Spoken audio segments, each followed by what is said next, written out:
All right. Happy Tuesday, June 27th. Welcome to Talk Advocacy to Me, our fun little podcast from Captivate Collective, where we talk to the real movers and shakers and thought leaders and generally just lovely people here in the customer marketing and advocacy space.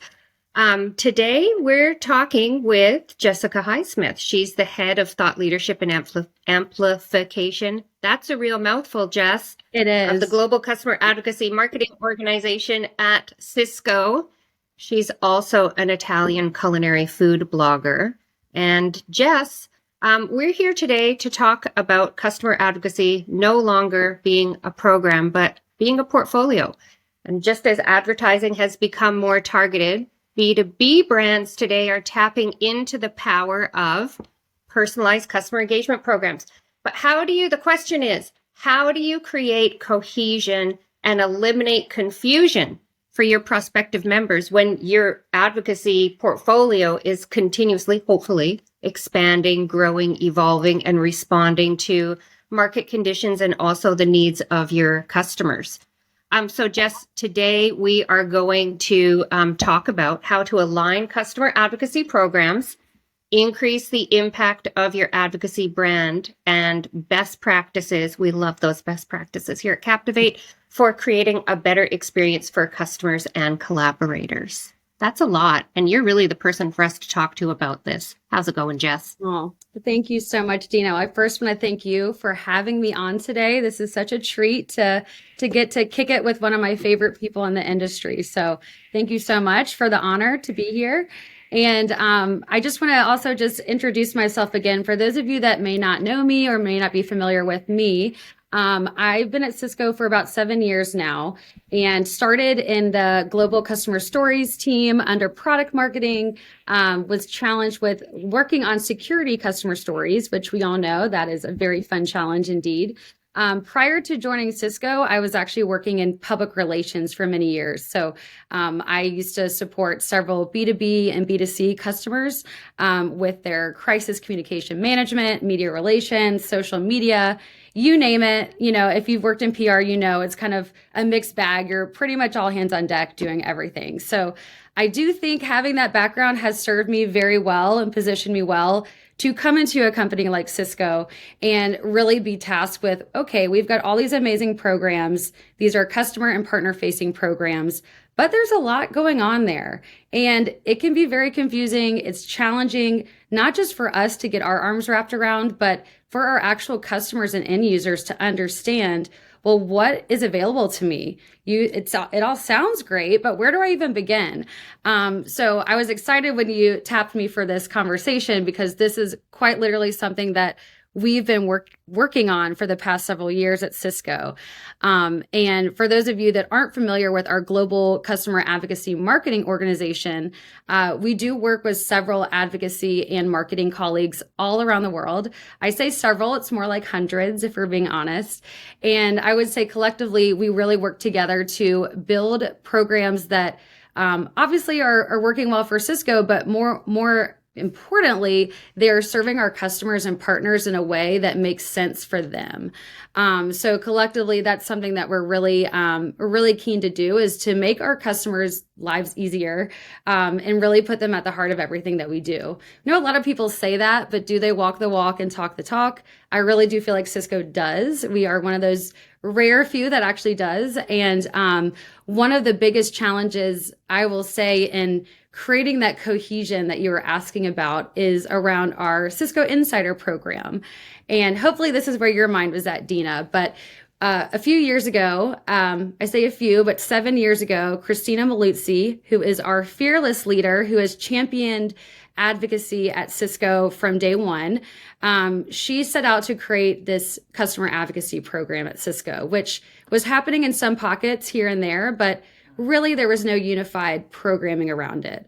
So she launched customer advocacy at Cisco effectively, and we launched what was called the Gateway program. And for those of you that don't know the Gateway was our digital community for customers worldwide, and it is run on Influitive. And that program, it started in EMEA. It got a lot of momentum and speed, and we really saw the need to make it a global program. So we did just that. The team launched the Gateway effectively in 3 different regions. And while that was amazing, we had such, incredible feedback from customers. They were really enjoying the experience, getting to, network with other customers, getting to raise their hand for, thought leadership opportunities like case studies, or to speak at Cisco Live, one of our biggest conferences of the year. We did realize that we had a little bit of a siloed approach. We had all these customers, thousands worldwide, but they were pretty much siloed in different communities around the world. So we thought, hey, why don't we bring everyone together and make this a much more seamless, consistent experience for our customers, and make sure that we're also delivering the same experience across the board, so that a customer in the Americas is not getting something that maybe somebody at APGAC is getting. So for that reason, we said, hey, this is a good time to unite all of these awesome, regions under the Global Gateway Program, as it was called, and find a way to bring them together to make it, a better experience for our customers. So we did just that. And in the process, and I do know there are a few folks from Cisco tuning in. So I just wanted to take this moment to issue a formal apology, because I was the one that opened Pandora's box for the Cisco Insider Project. And Cisco Insider Advocates is the new name for what was the Gateway. And the whole reasoning behind this, Cisco Insider Program, I went to the brand strategy and naming team at Cisco. I even knocked on your door, Deena, you and Liz, and I said, hey, we want to rebrand the Gateway. We want to take this very siloed regional program and we want to make it global in scope. We really want to bring everyone together. And we also feel like it's time for a refresh on the brand and the name. So we came to you, we came to Cisco's brand strategy and naming team, and we said, what do we do? Where do we even start? Like, this is a very big project to embark on. And it became very apparent to at least the brand strategy and naming team, hey, there's a lot of programs across Cisco, and you all seem to be doing pockets of some of the same things, here and there. We've got advocacy programs, largely led by our team at Cisco. We've got influencer programs. We've got loyalty and research programs. Well, what's the difference in all these programs, and why are they so separate? Why are they so siloed? So that was really for us, wow. You're right. We do have a lot of programs, and we never thought about how confusing that might be to some of our customers. They're coming to Cisco.com, 1, to maybe look at our technology, but 2, maybe they want to get involved and engage with us. So it is really in our best interest to serve up those opportunities in a way that is easy to understand and really just makes for a better experience for them. So I know I just dropped a lot on you all, but that was really when you say, how do you drive cohesion? I think it really goes back to understanding your customers, understanding what they want from an advocacy lens, of course, is kind of how we were approaching this. And also identifying the key people that can help you make that vision a reality. So for example, Cisco's brand strategy and naming team, shout out to Tiffany Maple for helping us start that journey. A huge shout out to you, Deena, and Liz at Captivate Collective, because we really didn't know where to start. So we had to go to the experts, and we had to kind of formulate a plan. We've got 9+ customer facing programs. How on earth are we going to unify those in a way that not only, makes sense for the customers, but makes sense for Cisco internally? So yeah, I think there's been a whole lot of work going into that, and a lot of people across Cisco that have helped make that actually reality. So shout out to all of you, because you know who you are. That's a great backgrounder, Jess. It was a very involved process, but, started with the seed of the idea. And I love what you said there, really important. Sure, people are coming to your website to look at your products, right? That's what we try to do with our websites. We're trying to show people, who we are, what we do, and what we have for sale. But more and more people are coming to websites for B2B companies in particular, looking for how they can interact, what programs are available. I like to call them value adds. What value adds can I get out of being a customer? of Acme Corporation of Cisco. So at Cisco, the Insider project really was about thinking customer first and improving the wayfinding for customers so that they could self-guide what programs, what opportunities, what value adds of being a Cisco customer are available to them. So with that in mind, Jess, improving the wayfinding, leading people to the various programs and opportunities are available. The big question is, was this worth it? It was a massive undertaking, many months. I don't know if you want to disclose how long from start to finish this process was, but it was very involved, multiple stakeholders, hundreds of hours of work going into this with agencies and Cisco team members. So was it worth it? What value are you seeing translated through to your customers and through to your programs? Yeah, great question. I will say it has been a very painful journey at times, as everyone can appreciate in a company the magnitude of Cisco. It's a lot to turn a big ship around, right? In a company like Cisco, there's a lot of moving parts. We're not just working and operating within the marketing organization. We're going all the way through to sales. We're talking to the CX teams, and we're talking to every team that touches customer facing programs across the company. And there's still many we haven't even discovered yet at Cisco across the world. So that's kind of terrifying to think about, but also there is such a big opportunity there. And, in short, I will say, I do think it's been definitely worth it, 1000%. And I will say that, this is a great example of Cisco actually working together to solve a really big challenge that, yes, we have seen this as almost a use case for how do we drive cohesion with our customer facing programs. But hopefully this is a use case for other elements across Cisco when it comes to making things more cohesive, more streamlined, more consistent for our customers. So just kind of, when we were embarking on this journey, and I want to say, don't quote me on this, we've been working on this for the past at least 3 years, but even before 3 years ago, we actually had a conversation about how to drive this cohesivity across all these customer programs. Literally, I think my second year at Cisco, I've been at Cisco for 7 years, and I want to say it was our second year. We even flew out to San Francisco. And if you were there, shout out to Christina Maluzzi and probably you, Valeria Batelli. You remember us sitting in this room around a boardroom saying, hey, what do we need to do? How do we work together better? And it kind of fell to the wayside at the time. We needed to have, I think, better championship around it internally. How do we get people to advocate internally? Not just, our team, but how do we identify leaders across Cisco that understand the challenge and why it's so important for us to work together for our customers' benefit? So one of the most striking quotes I can remember from a customer that I would say helped inform a lot of this work, because of course we went to our customers and asked them directly, hey, what's working for you and what's not working for you? What would you like to see more of or not more of? And one of the quotes, I feel like it's been ingrained and burned into my mind, unfortunately, was, hey, this is from an actual customer. It's hard enough to navigate your portfolio at times. I've gotten at least 10 emails from Cisco marketing this past week. Can't you all work together to make my life easier?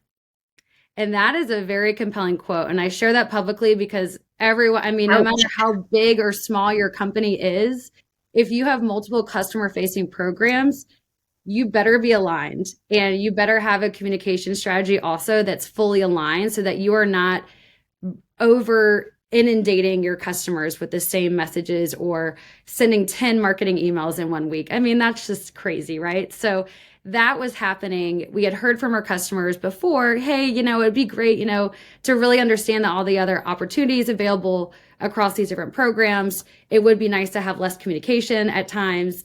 And that's just one person's opinion, but that was pretty, striking for us. And that was enough to be like, hey, we really need to get this figured out. So I will say that has been a really, really big, positive for us. And looking, back from the 3 years where we started to where we have come today, it's been monumental. And even the way that we show up at our biggest IT flagship conference of the year, Cisco Live, we had, I want to say, at least 20,000 people at Cisco Live Las Vegas just a couple of weeks ago.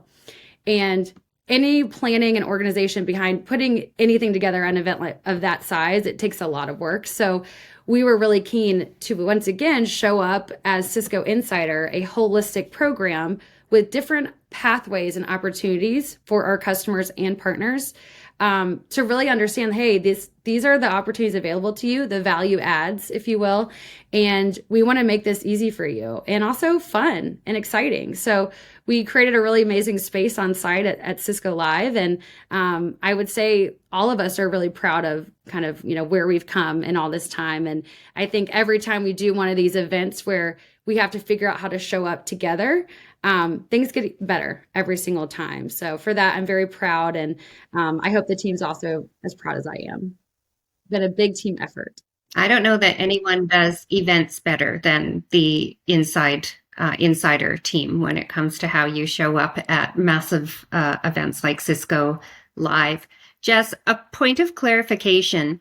So there's the Cisco Insider brand. Are all of the programs under that brand part of your team, or is this reaching out beyond the core global advocacy team and including programs from other aspects of the business?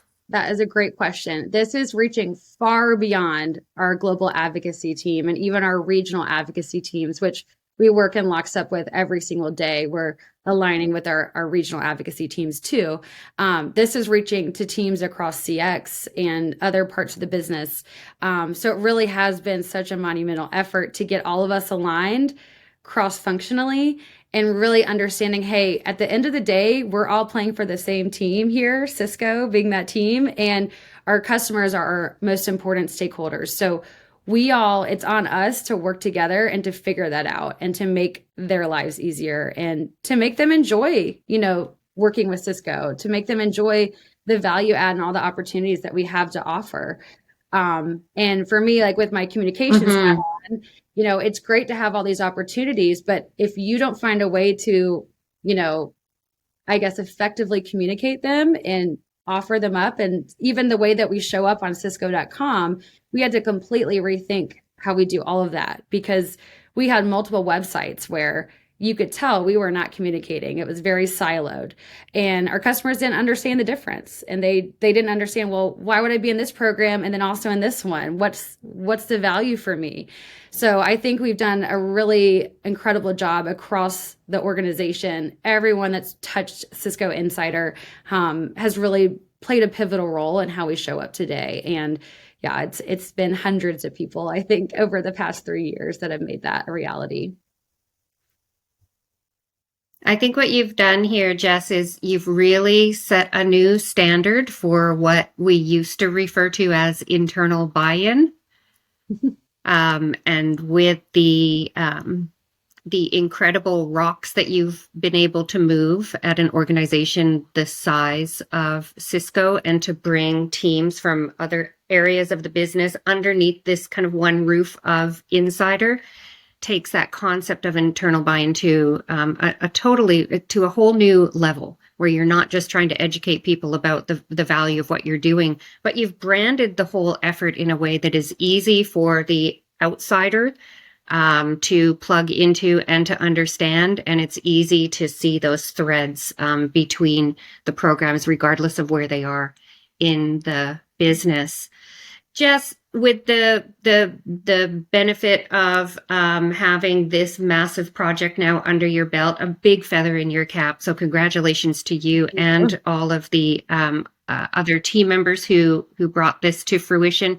When it comes to advocacy program branding, what advice do you have for practitioners out there who might be building their first program? And also, what about those who are expanding their portfolio and maybe building their fifth program? Yeah, great question. And also, thank you so much for that very kind acknowledgement too. It's definitely been a massive cross-functional team effort, I would say, across Cisco to get us where we are now. But on the branding side of things, I think if you have an internal, arm to your creative department at your company that has experts in branding, definitely tap into that. Take advantage of the branding experts, because there's a reason why people spend years of their life going to school to learn how to do effective branding. They're experts in that area for a reason. And so if you are lucky enough to have that in your organization, definitely take advantage of that. But also know that there are also external agencies out there that can really support you in really helping you understand what your brand is, or what it should be, or how it should evolve in a way that makes sense for, your external audience and your customers. So I think it's identifying, okay, one, what is our brand today? Two, where do we want this brand to go? Do we need it to evolve? Are there just a few things that we need to refine and hone in on? Three, identify who those stakeholders are, that are going to help you to achieve that level of branding consistency that you're looking for. But also, and that's something that I think you had mentioned earlier, Deena, it's understanding that you also need to make sure you understand who your internal advocates are from a leadership perspective. And that's something that I know Christina Maluzzi has done a really fantastic job, as far as our team goes, is understanding that, hey, we can't do this alone. We do need the buy-in from, executive leadership. We do need senior leaders to really see and understand the value and what we're providing to customers. And with that buy-in comes funding, resourcing, helping us to really achieve what we're trying to achieve on the branding side. So no matter how big or small your company may be, I would say you really need to maybe do some workshopping to understand what your brand is today, where you want it to go, how you want it to evolve, and then identify who those internal and external advocates are of that brand that can help you get there. I love that. Very practical advice. Jess, I mentioned at the top of the chat, the Talk Advocacy to Me chat today, that you are also an Italian food blogger, and I cannot let you get away before you tell us about your blog. Why did you start an Italian food blog, and how do you even have time to do that? It's funny you say that, because I literally don't have time right now. And I'm like, oh no, I really need to make time for this right now. But life has been very busy. I've been traveling a lot. But thank you for the shameless plug, by the way. For those of you that are interested, and I've spent a lot of time in Italy over the past few years. And actually, prior to my time in Italy, most recently, I studied abroad there back in college. So I took a cooking class then. My whole love and obsession with all things Italy, culture, and cooking really started flourishing back then. But most recently, as an adult, I've really leaned into my cooking and travel obsession. So I have thousands. If you know me, you know I have either thousands of pictures of my food or my dog on my phone. It's one or the other for the most part. But I really wanted to find a creative outlet to put to use some of those pictures that I take of my food. I always say the phone eats first, before I get to eat my food, the phone does.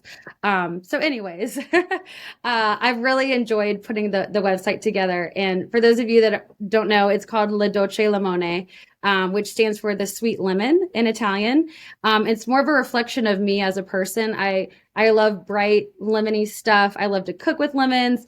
I love to collect lemony things. It's really just a passion project of mine that I really enjoy on the side when I have the time. So stay tuned. There's more blogs in the works. Oh. Well, I sure hope that you can find the time to keep pursuing that passion. It's so important. And I love the backstory of the title of your food blog.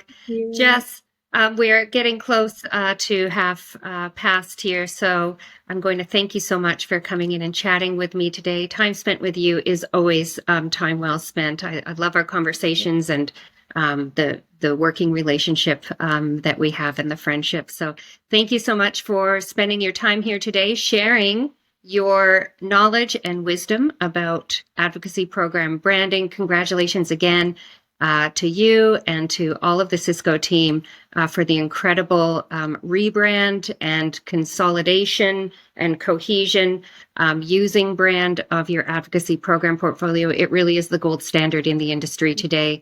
It's referenced all the time. Our clients ask us about it quite often, and we're just happy to have been a very small part of that journey with you.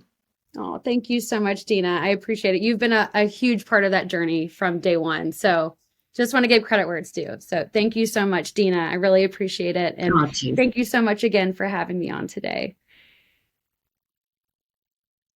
All right, Jess. Until next time. All righty. Bye, everyone. Thank you. Bye.